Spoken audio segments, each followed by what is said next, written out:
Nah, kenapa itu? Ya. Nah, jadi kita harus ikut campur di dalam menyelesaikan urusan di muka bumi sampai selesai, sampai duduk perkaranya. Itu pintu untuk menjadi manusia sempurna, jalan untuk membuka, ya. Pintu untuk membuka jalan kita menjadi orang yang beriman, ya, menjadi manusia sempurna. Pintu surga itu juga. Dari pintu surga itu keteraturan. Nah, itu, ya. Nah, jadi manusia didorong ke surga dengan cara seperti ini. Nah, itu, ya. Apabila bumi ini semakin teratur, semakin bersih, semakin indah, nah, ya, maka pintu surga semakin terbuka. Manusia semakin didorong, ya, ke surga. Nah, itu, ya. Nah, jadi berkait-kait masalah ini. Ya, untuk itu tentu manusia harus kerjasama, tidak mungkin sendiri. Dari menyelesaikan urusan sendiri tentu tidak mungkin. Ya, saya dituntut sendiri menyelesaikan urusan, ya tidak mampu. Dari, ya, tugas kita cuma menjelaskan, ya, itu, ya, menerangkan, ya, melihat dari, ya, proses apa yang sedang terjadi. Dari, nah, itu, ya, sehingga Al-Quran mengatakan, wahai Rasul, wahai Nabi, apabila suatu saat nanti turun utusanku yang membenarkan apa yang telah aku turunkan kepadamu, atau dari, ya, dan memberikan, menyampaikan petunjuknya, apakah engkau mau menolongnya? Atau apakah engkau mau, ya, beriman kepadanya, percaya? Nah, kan itu perjanjiannya. Ya, jawabannya tentu mau. Itu perjanjiannya. Ya. Tidak ada jalan lain. Itu jalan terakhir untuk menyelesaikan urusan. Ya. Nah, jadi kita menyelesaikan urusan bukan dengan hanya sebatas doa saja. Ya, kita menyelesaikan urusan bukan dengan mengumpulkan pahala banyak-banyak. Ya. Urusan tidak selesai. Yang diselesaikan itu urusan fisik. Nah, urusan benda, urusan tubuh, urusan zat, urusan makhluk, urusan langit dan bumi. Itu urusan fisik. Dari, ya, bukan urusan gaib yang diselesaikan. Bukan urusan kepercayaan. Ya, dugaan-dugaan, bukan itu yang diselesaikan. Dari, urusan yang diselesaikan itu urusan fisik. Ya, itu membutuhkan ilmu. Dari, ya, membutuhkan ilmu. Ilmu itu dipakai untuk membangun fisik, memperbaiki fisik, meluruskan fisik. Ya, benda, zat, tubuh manusia. kehidupan ini. Nah, itu udah deh. Menegakkan kebenaran artinya memperbaiki ukuran. Ukuran apa? Ukuran benda. Ukuran. Ya. Kalau benda itu rusak, perbaiki. Kalau badan kita melemah, diperkuat. Kan itu. Ya. Udah deh. Kalau jatuh, tegakkan. Ya. Kalau rusak, diperbaiki. Kalau luka, diobati. Itu memperbaiki ukuran. Terlalu panjang, ukurannya diperpendek. Nah, terlalu sempit, diperlebar. Nah, terlalu luas, ya diperkecil. Itu ukuran. Untuk meluruskan kehidupan ini. Nah, dari. Ya, itu dia. Ukuran-ukuran yang salah itu menciptakan kerusakan. Ukuran-ukuran yang salah dalam membangun, ya, dalam bergerak, dalam bergaul, dalam berbuat apa saja, dari ukuran itu merusak. Nah, itu ya, menciptakan kerusakan. Jadi ukuran itu diperbaiki, yang dibenarkan. Nah, ya. Ya. Nah, seperti hubungan jangan terlalu dekat. Jarak jangan terlalu dekat. Kalau terlalu dekat kita tertekan. Kalau terlalu dekat kita terjerumus ke dalamnya. Tenggelam, jatuh. Nah, itu ya. Kalau terlalu jauh hubungan, itu melemahkan. Tidak menghidupkan diri kita. Membuat kita jatuh mati. Ya, ambil jalan tengah, itu kan ukuran. Udah, memperbaiki itu. Nah, kerusakan manusia datang dari ukuran yang salah. Badan manusia rusak, badan manusia terluka, lumpuh, mati, itu karena ukuran salah. Itu memperpendek umur. Nah, memperpendek umur. Udah deh. Ya. Bukan memperpanjang umur ya, memperpendek. Ya, jadi ukuran itu diperbaiki. Ukuran yang mampu memelihara tubuh, yang mampu mengangkat kehidupan kita, yang mampu menegakkan diri kita. Nah, itu yang mampu meluruskan kehidupan kita. Ukuran itu dipakai. Yang dipakai dalam kehidupan sehari-hari. Nah, itu sebabnya Al-Quran melarang manusia untuk condong, berlebihan, berat sebelah. Nah, itu dilarang karena itu merusak. Ya, menghancurkan jiwa raga. Tidak memelihara. Manusia dipelihara dengan keseimbangan. Tata letak yang tepat. Tidak berat sebelah. Itu memelihara fisik, memelihara tubuh, jiwa raga. Ya. Itu dia.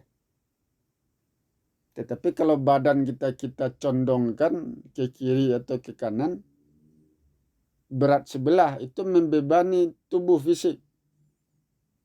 Ya. Beban itu memberatkan tubuh, merusak jaringan saraf, pecah. Nah, itu hancur lagi.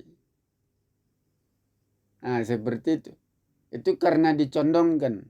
Tidak boleh dicondongkan.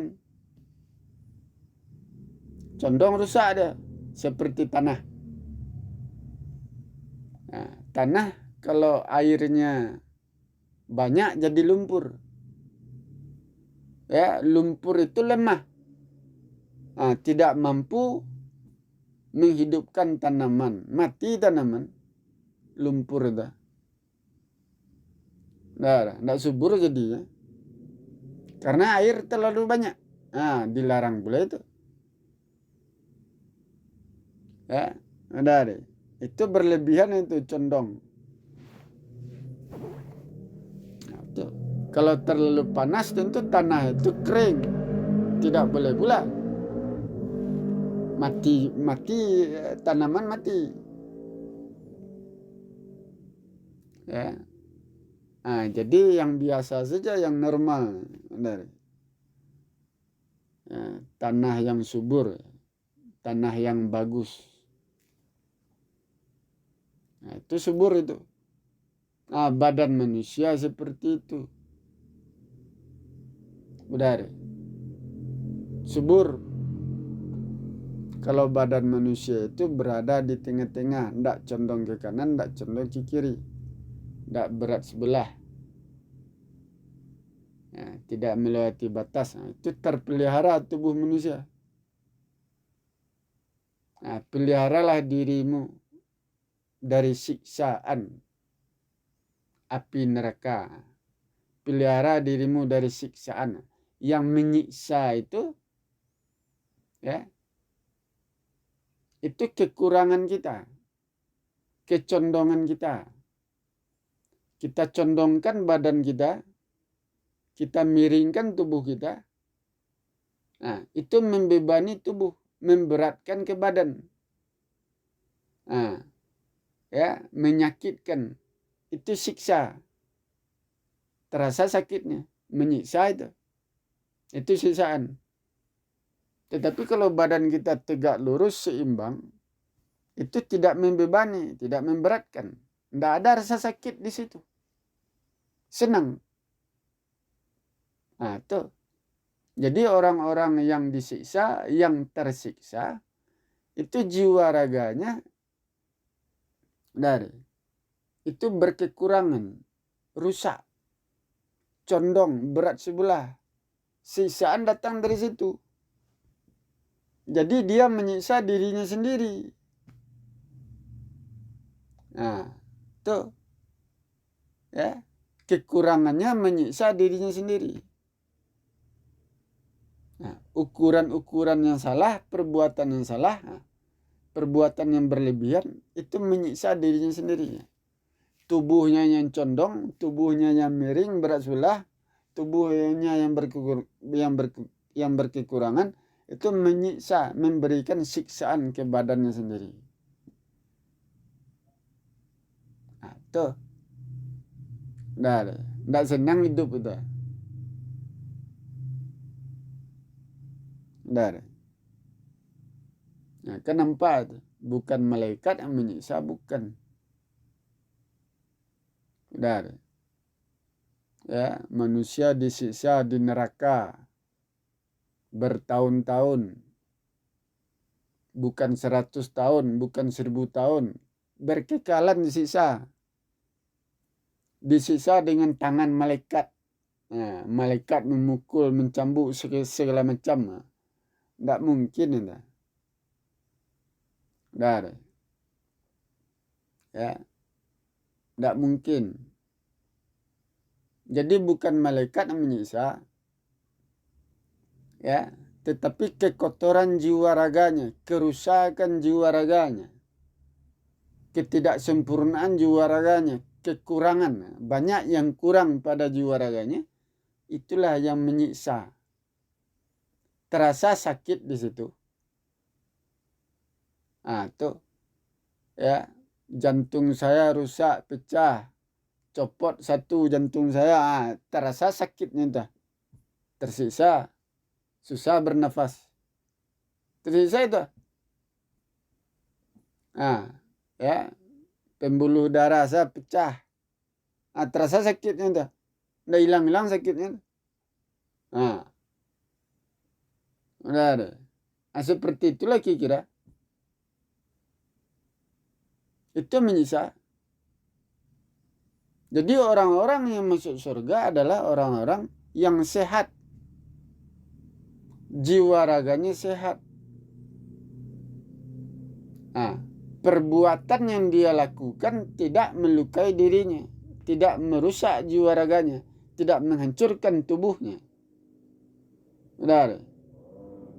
Perbuatan yang dia lakukan memelihara dirinya, jiwa raganya, sehingga tidak menimbulkan rasa sakit. Tidak ada beban di badannya, tidak ada rasa sakit pada dirinya, tidak ada siksaan itu. Senang hidupnya, gembira, surga lah. Nah, ke sana arahannya. Jadi apabila orang-orang yang bertobat ingin bertobat, tobat yang dia harus lakukan adalah memperbaiki dirinya, ya, menyembuhkan jiwa raganya. Itu tobatnya. Ya, orang-orang yang diterima tobatnya adalah orang-orang yang melakukan perbaikan. Perbaikan apa? Contohnya, kalau badannya luka, sembuhkan luka itu sampai luka itu hilang.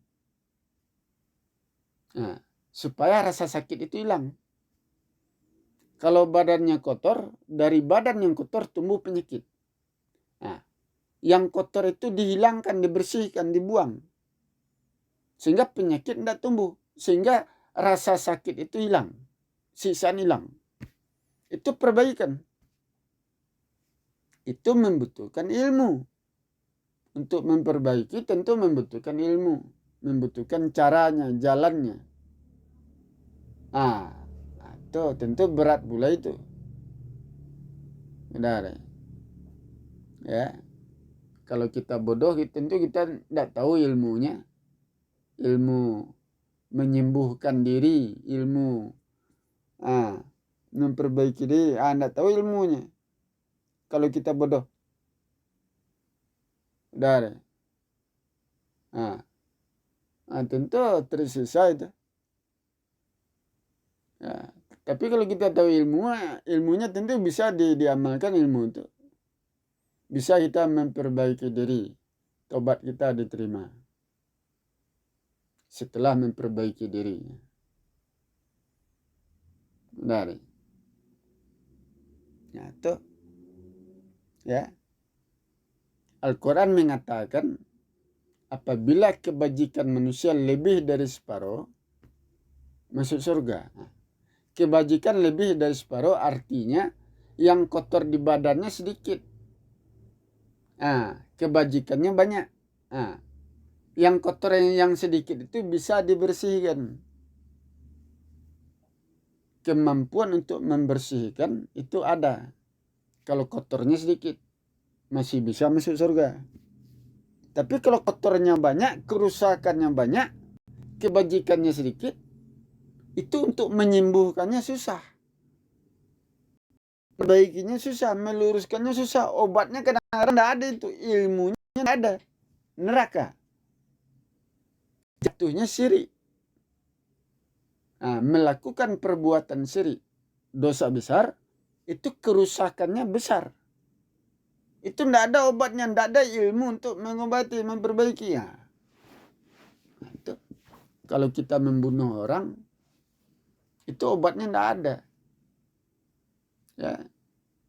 Kita membunuh orang tidak bersalah kita bunuh. Setelah kita membunuh, pikiran terganggu, perasaan terganggu, jiwa raga kita terganggu, langkah kita gerak-gerik, perbuatan terganggu, pecah, rusak badan kita.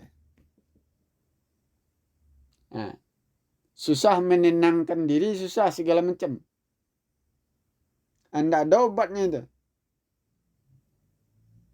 Ya, sholat pun kita tidak bisa diobati dengan sholat. Benar. Itu dosa besar.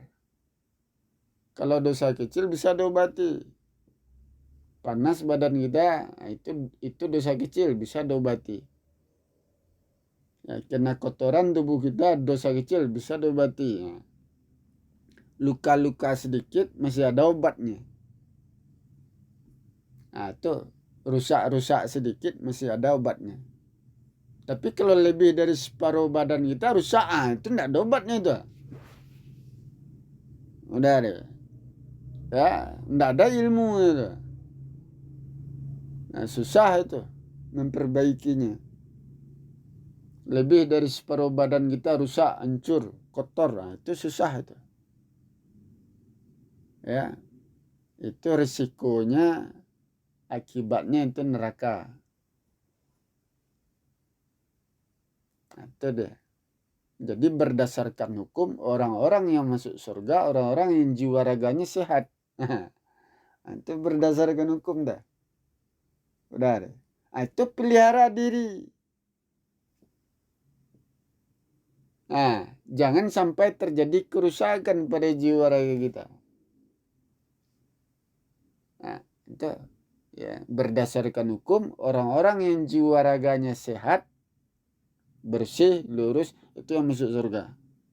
Di luar itu neraka. Nah,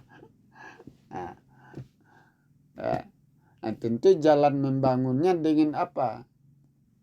Tentu dengan agama Islam, ajaran Islam, dengan amalan.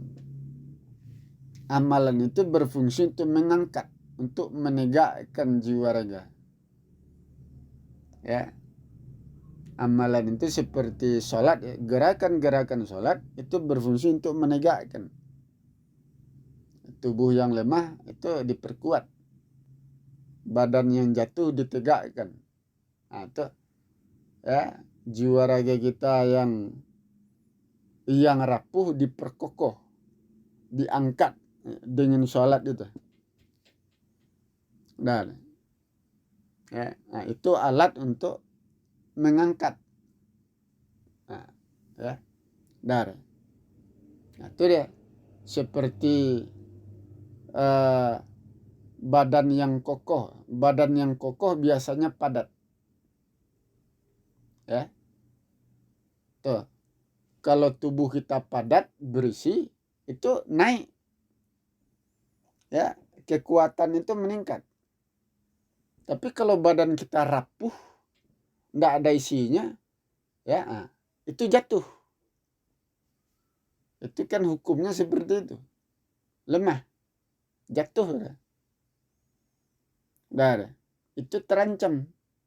Wahai orang-orang yang dizalimi, hijrahlah engkau.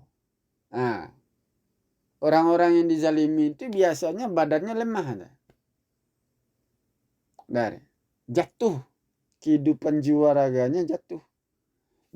Disuruh hijrah keluar dari daerah itu supaya dia bisa memperbaiki diri. Tapi kalau dia tidak mau hijrah, tidak mau keluar, terancam neraka. Nah, itu ya, jiwa raganya jatuh, lemah. Nah, tidak bertenaga, tidak punya kemampuan. Nah, itu kalau dibiarkan dirinya tetap seperti itu, ancamannya neraka. Nah, itu deh. Kan nampak? Ya, itu. Nah, seperti tanah. Ya. Tanah bisa diangkat, bisa dibentuk jadi patung. Nah, itu. Tapi kalau air, api, bagaimana mengukirnya jadi patung dah? Dah, kita ambil air, kita ambil api. Kita ukir jadi patung. Nggak bisa. Dijadikan tanah dulu, baru bisa. Dikeraskan dulu. Nah, itu. Ya, dikasarkan dulu. Yang bisa diukir, yang bisa dipahat. Nah, dikasarkan dulu. Baru bisa diukir, dipahat. Dibentuk patung. Ini bentuknya cairan. Air. Bagaimana mengukirnya, membentuknya? Api, cahaya, bagaimana membentuknya? Tidak bisa. Nah, itu. Ya. Nah, kita biarkan tubuh kita seperti itu. Kalau tubuh kita seperti air, seperti api, seperti cahaya, itu tidak bisa dibentuk, tidak bisa diukir, tidak bisa diangkat itu. Nah, itu ya. Jadi malaikat dan iblis disuruh sujud kepada Adam, tujuannya untuk apa? Malaikat iblis itu kan roh, zat halus. Susah membentuknya. Jadilah manusia. Usahakan jadi manusia. Angkat diri itu, kasarkan diri itu supaya bisa dibentuk. Semakin kasar diri itu, semakin bisa dibentuk. Nah, wahai malaikat, wahai iblis, kasarkan dirimu seperti tanah. Engkau cahaya, engkau api. Kasarkan diri seperti tanah supaya bisa diukir. Kalau engkau tetap jadi api, tetap jadi cahaya, tidak bisa diukir. Tidak bisa dibentuk. Tidak bisa disempurnakan. Nah, itu. Ya, jadikan tanah badan itu. Nah, itu jadikan tanah. Diperpadat tanah itu, dikeraskan tanah itu, dikasarkan tanah, diperkokoh tanah itu. Baru bisa diukir, dibentuk.